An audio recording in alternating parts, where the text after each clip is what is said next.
2 లక్షల పెట్టుబడి, unlimited growth. Ecoblue AdBlue franchisee. Smart investment, great returns. అమరావతిలో భూముల మోత మొదలైంది. ఎందుకంటే భూముల ధరలపైనే రియల్ ఎస్టేట్ డెవలప్మెంట్, అలానే చుట్టుపక్కల ఇన్ఫ్రాస్ట్రక్చర్ డెవలప్మెంట్ కూడా ఆధారపడి ఉంటుందన్న విషయం అందరికీ తెలుసు. ఇప్పుడు మొదటిసారిగా రాజధాని అమరావతిలో ఎకరం 8 కోట్లకి అమ్మాలని చెప్పని రాష్ట్ర ప్రభుత్వం డిసైడ్ చేసింది. ఇది ఒక సంచలనాత్మకమైన అంశం. ఎందుకంటే ఇప్పటి వరకు రాష్ట్ర ప్రభుత్వం ఇచ్చినటువంటి హైయెస్ట్ మార్జిన్ అంటే ఒక ఎకరానికి 4 కోట్లు మాత్రమే. ఇప్పుడు 4 కోట్లు రెట్టింపు అయినట్టు లెక్క. దీనికి సంబంధించి ఇటీవలే ప్రభుత్వం ఒక నిర్ణయం తీసుకుంది. అమరావతిలో కొన్ని హోటల్స్, అలానే స్కూళ్ళ నిర్మాణానికి సంబంధించి ఆర్ఎఫ్పి, ఎక్స్ప్రెషన్ ఆఫ్ ఇంట్రెస్ట్, అలానే ముఖ్యంగా తీసుకోవాల్సినటువంటి అంశం ఏంటంటే రాష్ట్ర ప్రభుత్వం అక్కడ ఇన్ఫ్రాస్ట్రక్చర్ని డెవలప్ చేస్తే రాబోయేటువంటి రోజుల్లో అక్కడ పెద్ద ఎత్తున కార్యకలాపాలు జరుగుతున్నాయి. అనేక కార్యాలయాలు రాబోతున్నాయి. వాటికి సంబంధించినటువంటి పిల్లలు వస్తే కనుక, వాళ్ళ ఫ్యామిలీలు వస్తే పిల్లలు, విద్యా వ్యవస్థ, అలానే హాస్పిటాలిటీ, ఇవన్నీ కూడా మరింతగా అభివృద్ధి చెందాలని చెప్పని 5 హోటల్స్కి 5 స్కూల్స్కి ఏర్పాటుకు సంబంధించి ఒక నిర్ణయం తీసుకుంది. దీనికోసం ఆర్ఎఫ్పీలని రిలీజ్ చేసింది. అందులో భాగంగానే ఇక్కడ ఒక్కసారి మనం చూస్తే కనుక ఒక్కొక్క ఎకరాన్ని ప్రైవేటు సంస్థలకి, డెవలప్మెంట్కి ఇచ్చేటువంటి ప్రైవేట్ సంస్థలకి ఎకరం 8 కోట్ల రూపాయలకి అమ్మాలని డిసైడ్ చేసింది. ఎందుకంటే 2 రకాల పద్ధతుల్లో ఇక్కడ భూములు ఇస్తుంది. ఒకటి ఫ్రీ హోల్డ్, రెండోది లీజ్ బేసిస్. పాఠశాలలకు ఇచ్చేటువంటి భూములు మాత్రం లీజ్ బేసిస్లో ఇస్తుంది. ఫ్రీ హోల్డ్ బేసిస్లో వాణిజ్య కార్యకలాపాలకు ఇస్తుంది. వాణిజ్య కార్యకలాపాలకు ఫ్రీ హోల్డ్ అంటే వాళ్ళకి ఆ భూమి పైన సర్వ హక్కులు ఉంటాయి. తర్వాత దాన్ని ఎలా కావాలంటే అలా డెవలప్ చేయొచ్చు, లేదా అమ్మొచ్చు. ఇటువంటి అవకాశాలు కూడా ఉంటాయి. కానీ లీజ్ అయితే 33 సంవత్సరాల పాటు అక్కడ ఏ నిర్దిష్టమైనటువంటి అంశం కోసం భూమి కేటాయించారో అదే కార్యకలాపాలు నిర్వహించాల్సి ఉంటుంది. సో అందుకని వాణిజ్యపరమైనటువంటి నిర్మాణాలకు సంబంధించిన భూముల్లో ఎకరానికి 8 కోట్లని ధరగా రాష్ట్ర ప్రభుత్వం నిర్ణయించింది. మొత్తం 5 స్టార్ హోటల్స్ని తీసుకొస్తున్నారు అమరావతిలోకి. ఒకసారి చూద్దాం. 8.2 కోట్ల ధర, ఎకరం ధర 8.2 అంటే 8,20,00,000 రూపాయలుగా రాష్ట్ర ప్రభుత్వం డిసైడ్ చేసింది. 9 హోటల్స్కి సంబంధించి 9.19 ఎకరాలు అంటే 9 ఎకరాల 19 సెంట్ల భూమిని రాష్ట్ర ప్రభుత్వం కేటాయించింది. 15 ఎకరాల భూమిని, 15.8 ఎకరాల భూమిని స్కూళ్ళకి ఇచ్చింది. ఇవన్నీ కూడా ఫ్రీ హోల్డ్, లీజ్ సిస్టంలో వీటికి సంబంధించినటువంటి భూములన్నీ ఇస్తారు.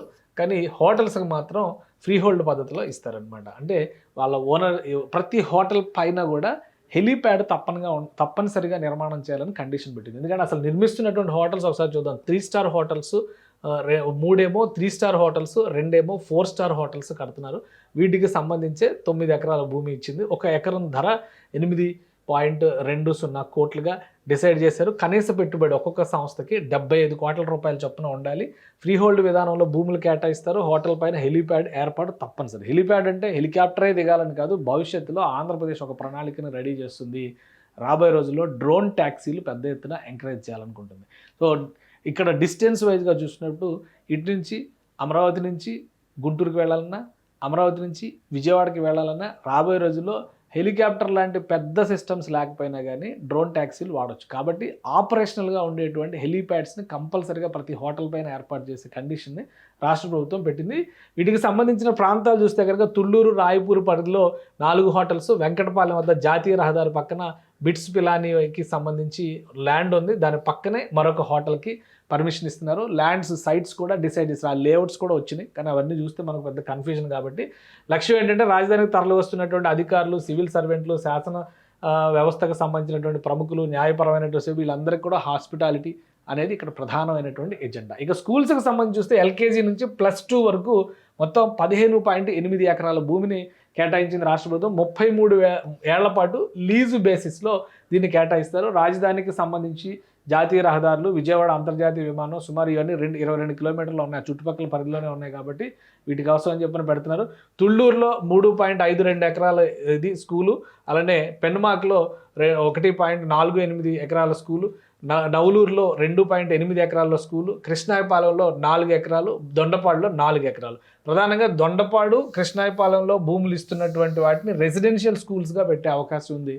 3 ఏమో డే స్కూల్స్గా ఉండేటువంటి అవకాశం ఉంది.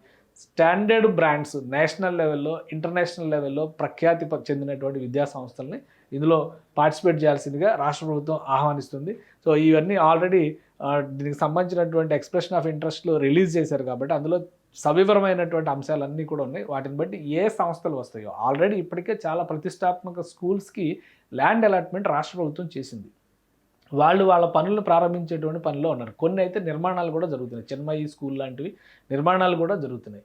కానీ ఇప్పుడు ఇచ్చినటువంటివి ఏంటంటే రెడీ టు కన్స్ట్రక్ట్ స్పేస్లో ఉన్నటువంటి ల్యాండ్ స్లైడ్స్ని సెలెక్ట్ చేసి ఆ సైట్స్ని ఇప్పుడు ప్రభుత్వం టెండర్ ప్రాసెస్లోకి తీసుకొచ్చి ప్రైవేటు సంస్థల భాగస్వామ్యంతో, ప్రతిష్టాత్మక సంస్థల భాగస్వామ్యంతో అక్కడ డెవలప్ చేసేటువంటి ప్రాసెస్ని చేపడుతుంది.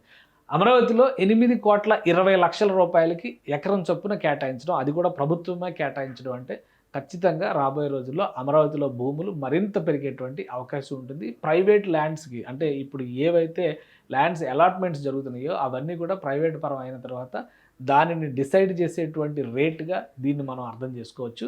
రాబోయే రోజుల్లో అమరావతిలో పెద్ద ఎత్తున ఆర్థిక పరమైనటువంటి కార్యకలాపాలు జరుగుతాయని చెప్పి రాష్ట్ర ప్రభుత్వం ఆశిస్తుంది. మరికొద్ది రోజుల్లో అమరావతిలో ప్రైవేటు భాగస్వామ్యంతో నిర్మాణ ప్రణాళికను కూడా చేపట్టే అవకాశాలు ఉన్నాయి.